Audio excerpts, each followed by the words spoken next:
mana titik tidak masuk akalnya? Di mana titik tidak masuk akalnya? Di mana titik tidak masuk akalnya? Awas ada mobil! Hai guys, kali ini gue akan membawakan sebuah film yang pasti bisa bikin kalian bagong karena Ya Rabbi! padahal dia buta cuy, tapi bisa jarit sungguh di luar nalar. Oke, tanpa berlama-lama lagi, mari kita gaskan.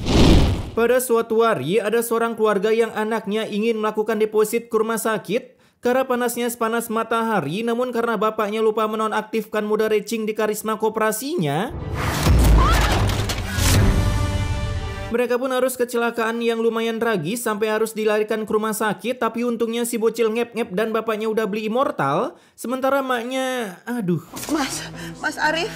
film baru mulai udah cosplay Agus. Karena kecelakaan itu membuat Mina harus kehilangan kedua matanya hanya karena jatuhnya di rerumputan yang kata dokter, meskipun didonasikan uang 1,5 miliar, Mina kagak akan bisa melihat sebab uangnya pasti tak akan dipakai berobat. Anjas. Alhasil mendengar vonis dokter yang terdengar seperti tukang satir membuat Mina auto kena mental akibat takut suaminya meninggalkannya cuman karena buta map permanen. Suatu saat istriku pasti akan menjadi beban berat buatku. Ciah, giliran gak sempurna ditinggalin, untung si Agus kagak senasib kayak Mina cuy. Hari itu juga si begunal BGGST ini harus meninggalkan Mina karena dianggapnya akan menjadi beban yang tiap bulan harus bayar pengobatan BPJS-nya. Namun sebelum mencari serabi yang lebih sempurna, si babang ini pun menitipkan anaknya ke tetangganya. Sementara ia langsung prepare merapikan pakaiannya dan gas pindah kota menuju Nganjuk City bagian timur. Keesokan harinya, si Mina pun diberi kabar kalau suaminya udah menghilang dari line dari kemarin malam, udah gak ada nongol ke rumah sakit. Hasil saat di hari Mina udah boleh pulang, entah ini mama gimana cara pulangnya, bisa-bisanya modal tongkat doang bisa sampai rumah. Ia pun sungguh bagong dan terherankan mendengar dari cangkem tetangganya bahwa suaminya udah pergi ke Nganjuk bagian timur untuk mencari wanita yang lebih layak dijadikan istri. Ya, minimal kagak buta map begitulah kata tetangganya. Itu istri si babang tersakiti kagak ada niatan ikutin jejak suami Mina kah? Gelap. Nah, di rumah si Mina pun dengan GG gamingnya bisa mengetahui seluruh seluk-beluk rumahnya padahal baru aja mengalami kebutaan selama beberapa hari. Dan saat sudah yakin pakai banget suaminya pergi meninggalkannya, si Mina pun cuma bisa bernangis ria mengharapkan sebuah rudal titipan dari sutradara. Kemudian besoknya saat Mina disamperin oleh mama pemilik kontrakan, ia pun menuturkan rencana usahanya yang di luar nalar. Dan saya rencananya mau buka jahitan. Sungguh tidak manu akal anjing. Dia sadar ngasih dirinya buta. Cara lihat jahitannya gimana cuy? Ya kali pakai insting. Namun sayangnya usaha itu kagak direstuin oleh mama pemilik kontrakan yang katanya takut nanti kontrakannya menjadi kotor. Lah, kalau nggak mau kotor nggak usah dikontrakin lah bu. Dimuseumkan aja noh. Mendengar tutur kata Sima yang ikutan menjadi goblok, orang udah dikontrakin kok takut kontrakannya kotor. Kini Mina pun datang ke rumah tetangganya dan lagi-lagi menuangkan idenya yang lebih ekstrim. Saya mau jadi tukang jahit keliling. Nah, lebih kagak masuk akal lagi cuy. Gimana caranya itu jalan sementara buta map anjing? Baru keluar rumah yang ada staycation dalam got. Nah, keesokan harinya usaha di luar jangkauan jaringan Indosat pun terlaksanakan sampai membuat beberapa mama pada bagong. Gimana cara menjahitnya kalau bisa lihat? Lebih waras NPC daripada MC-nya. Namun ada salah satu mama yang ingin mencoba usaha Mina dan saat dipraktekin sungguh bisa membuat jurusan tata busana dan juga kursus menjahit ketar-ketir karena melihat ke-GG gamingan Mina dalam menjahit. Jahitannya rapi banget. Orang yang bisa ngelihat aja belum tentu jahitannya rapi. Sudahlah. Bahkan yang buat kita semua makin bagong. Ini kembaliannya. Kok ibu tahu kalau saya ngasih uang 20 ribuan? Ini mah pura-pura buta. Baru 2 minggu menjalani kebutaan masa udah jago gini. Setelah mengeluarkan bakat dan juga skillnya, kini Mina semakin ramai kedatangan para customer, terutama bapak-bapak ini yang ingin menjadikan celana jeansnya menjadi model sempak. Sempak jeans yang ada resletingnya. Tapi sesudah orderannya kelar, si NPC kagak tahu diri ini malah membayar dengan uang 2 ribuan yang padahal seharusnya 150 ribu karena Mina membuat model sempak yang sangat limited edition. NPC kagak tahu diri cuy, lebih miskin daripada orang miskin. Selesai kerja, ada seorang player game MOBA yang salah mencet ultinya sehingga terciptalah suara petir dan kilatan cahaya di langit yang membuat kondisi langsung turun hujan. Namun untungnya si Mina dan anaknya berhasil ditolong oleh seorang NPC yang baik hati. Buset, jadi tukang jahit keliling sambil bawa bayi. Beginilah guys perjuangan seorang ibu. Orang tua susah-susah nafkahin kalian, tapi kalian pas sudah besar malah nyari nafkah sendiri kan? Kurang ajar. Nah di sore harinya Mina pun berhasil datang ke warung Pak Kumis si teler langganannya yang membuat Pak Kumis ini heran kenapa Mina bisa mengetahui keberadaan warungnya padahal matanya udah di ribbon hitam metalik. Saya udah hafal toko ini, jalanannya saya udah hafal. Cara dia ngapalin jalan gimana dah? Sementara woman disuruh baca Google Map aja suka remedi. Sesudahnya belanja keperluan rumah, ternyata berasnya malah habis, sisa kutu-kutunya doang. Sehingga padahal si Mina cuma bisa minum air putih doang, itu pun diambil dari pipa PDAM yang udah dihack dari saluran tetangganya. Buset, auto butek. Kemudian 1 bulan pun berlalu, datanglah mak kontrakan yang ngebacot akibat Mina telat bayar kontrakan 1 detik. Yang padahal anak emak ini udah ngebet pengen beli HP boba untuk foto di kaca dengan memperlihatkan logo Apple bekas gigitan demit. Jadinya dengan keterpaksaan si Mina harus diusir dari sana dan sekarang harus berkeliling dunia sambil membawa mesin jahitnya. Bahkan untuk menetap semalam pun terpaksa tidur di posko pemuda panca-panci yang biasanya dipakai ngumpul untuk sharing info hajatan. Di pagi harinya, saat menawarkan jahitan keliling, ada seorang sepuh yang lagi mabuk alih-alih malah hinggap di kereta kencana milik Mina, di mana ketika akan didorong, kereta itu malah mengeluarkan nada dering. Namun Mina yang udah terbiasa hidupnya menggelapkan, ia pun tak takut kalau semisalnya itu demit karena baru didekati ternyata adalah nenek-nenek yang kehabisan energi kanuragan akibat semalam habis party setelah melakukan reunian. Saya antar ke puskesmas ya, Nek. Nenek gak ada uang. Aduh, keluar uang lagi. Mina yang baik hati dan tidak membegundalkan, ia pun terpaksa mengeluarkan uangnya untuk mengantar si nenek ke puskesmas dengan cara di luar nalar.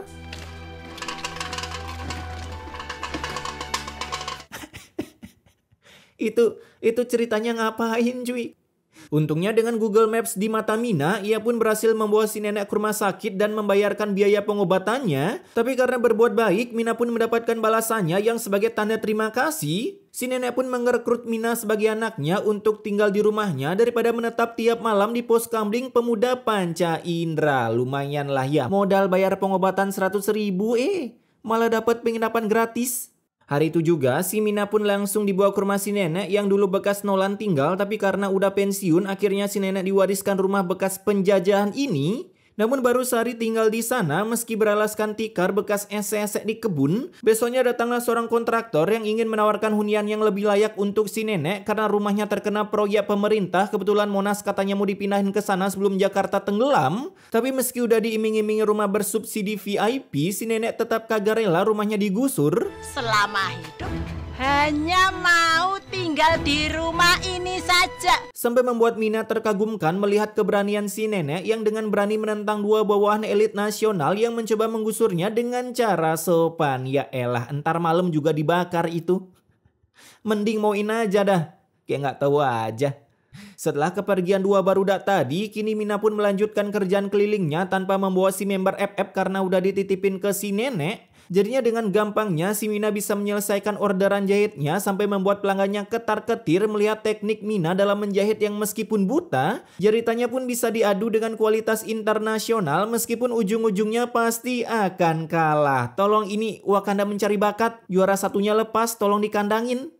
Singkat cerita, 5 tahun pun berlalu, anak si Mina pun udah besar dan siap menjadi top global Genshin Impact. Dimana cuman mengandalkan menjadi tukang jarit keliling, si Mina mampu memberikan sedekah ke panti asuhan. Tuh guys, Mina aja bisa, kalian kapan?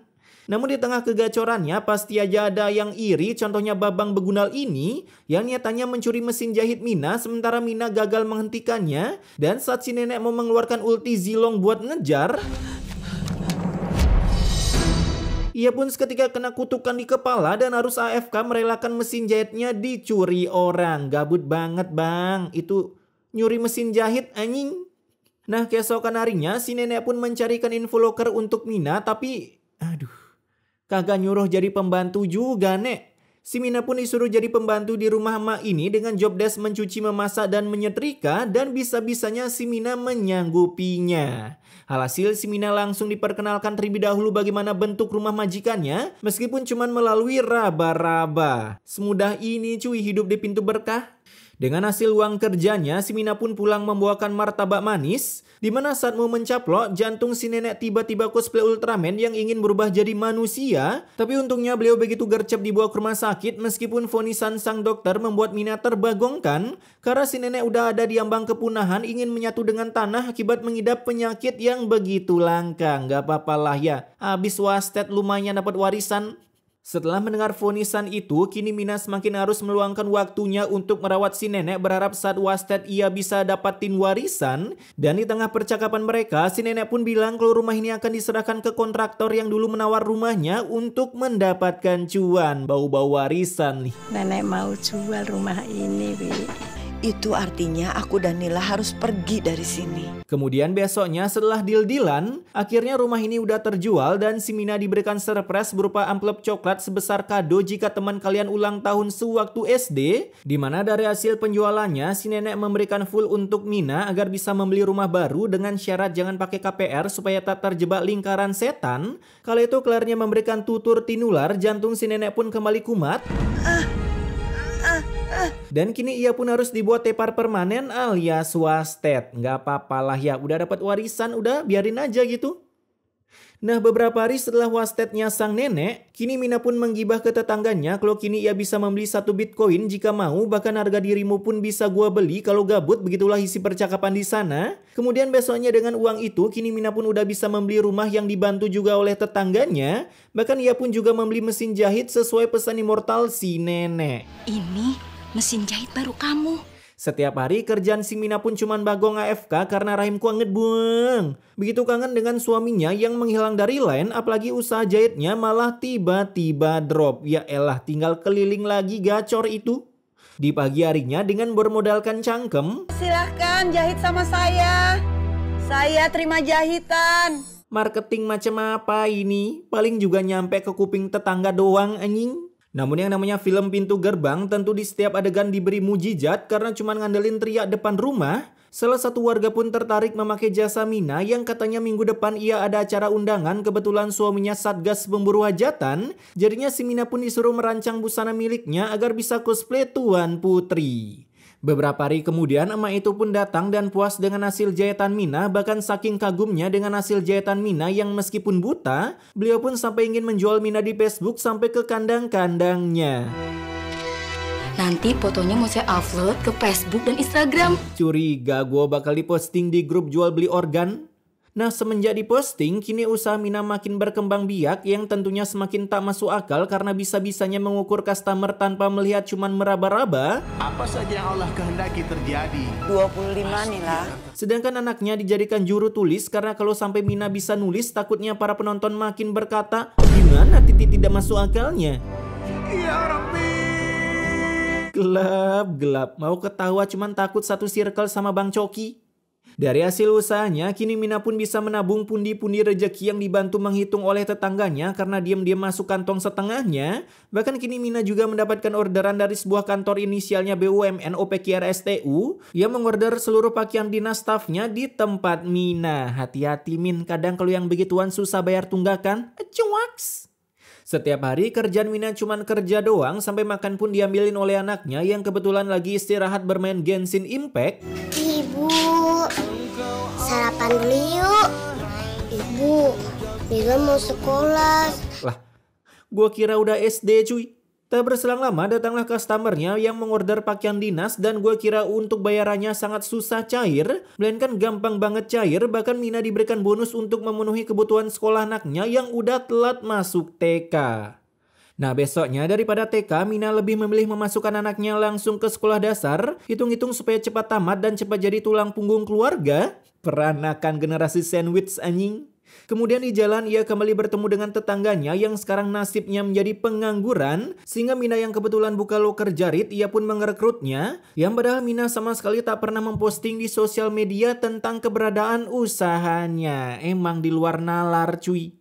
Di luar datanglah suami Mina yang heran ternyata Mina kini udah sukses kecil-kecilan, entah kenapa ini Babang bisa ngespon di sana. Tapi saat malam harinya ia pun menemui tetangga Mina dan mencari tahu asal-usul kekayaan Mina yang tak tercatat di pajak dan pendapatan negara. Padahal katanya satu toples rengginang Mina mampu membeli satu alutsista. Wah, Tiwi itu sukses banget. Bahkan sekarang Tiwi udah punya rumah sendiri. Sehingga karena udah tahu mantan istrinya kaya, kini kehadiran Babang Begundal Dimas ini ke sana untuk menyedot kekayaan Mina layaknya lintah darat. Aku mesti balik sama Tiwi biar aku bisa numpang hidup enak. Anjas, beban hidup. Nah, di malam itu juga Dimas secara barbar datang ke rumah Mina dan memperkenalkan diri sebagai bapaknya. Nila, kau masih ingat sama bapak nak? Pala bapak kau ingat, ditinggal umur 3 bulan, gimana cara ngingetnya anjing? Mendengar tipe suara seperti manusia menolak hidup susah, Mina pun keluar dengan bagong. Apalagi mendengar congor Dimas berkata ingin balikan setelah sekian tahun dilepas di lapangan tanpa uang sepeser pun. Namun saat mengusir Dimas, si Babang ini malah menghendap-hendap bersembunyi di samping pintu setelah ingat kalau Mina buta map. Dimana ketika Mina udah mau tidur, Babang Dimas pun diam-diam mengambil toples rengginang di atas lemari. Buset, ngambil gitu doang remedi anjing. Kemudian saat akan pergi, meskipun udah dicegat untuk menghidupkan karisma koperasinya, si Dimas masih tetap bisa lolos. Tapi ketika udah cukup jauh, motor itu tiba-tiba remnya blong sehingga Dimas hilang kendali dan langsung meet and greet ke dalam jurang yang pastinya langsung wasted. Malingnya masuk jurang, Po. Astagfirullahaladzim. Singkat sekali perannya. Nah, 1 minggu pun berlalu, si Mina pun harus merelakan uangnya diambil oleh Dimas, sementara ia harus memulai lagi dari nol seperti isi bensin. Dan akhirnya film ini pun ditutup dengan Mina yang ingin membuat status janda anak satu, nyari yang apa adanya dan mau nerima anak satu-satunya. Tamat.